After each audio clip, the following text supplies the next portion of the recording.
the gold and all the great things that was going on inside Africa, knee deep in Africa, and he wanted to get in there, and he thought that there was things in there that he could profit off of, and so he set that up with Sir Joseph Banks. But like him, Mansa Musa wanted to explore, and he had a great love to try to see what was out there, just like the Europeans.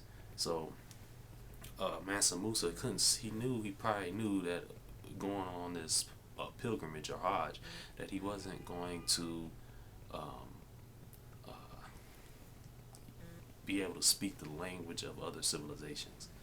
He knew that they probably wouldn't know what to do when they seen him. He didn't know what he was going to see, but he knew that this gold was something that was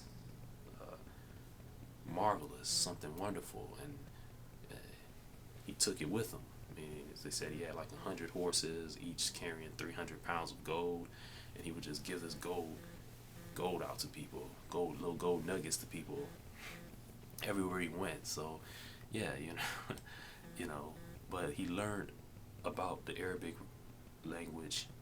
He learned about the Quran and the Islam, the religion of Islam, and he brought that back to his kingdom in that Malia in Africa. And in doing so, he also set up in Timbuktu, which was, I guess, part of his kingdom, kind of a learning center, so people could learn this Arabic language, to learn how to speak to other civilizations, because where he went, that was like the main language, and coming back, he seen people that could speak Arabic as well, a little bit of that as well. So he figured that something that his kingdom needed too, in order to sell and keep a relationship with other civilizations.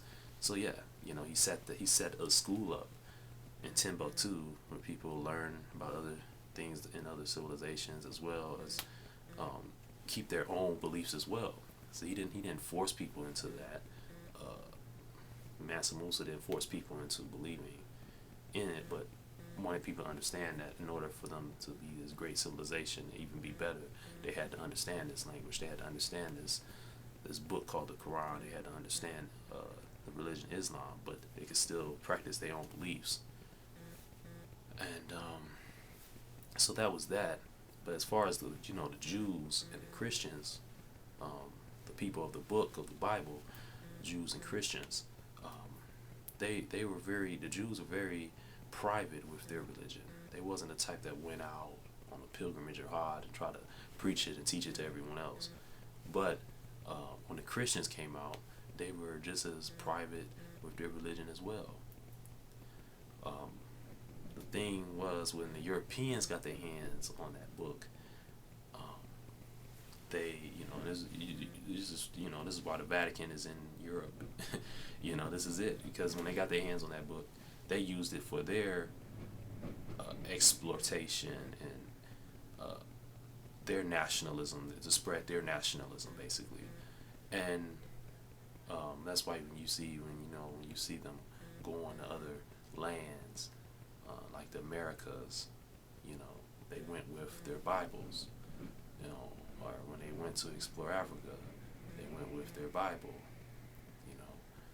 wherever they went, they carried that Bible with them, but they wanted to preach this to the people too, not in the way that Muhammad wanted to, but in a way where they could spread and profit and nationalize themselves.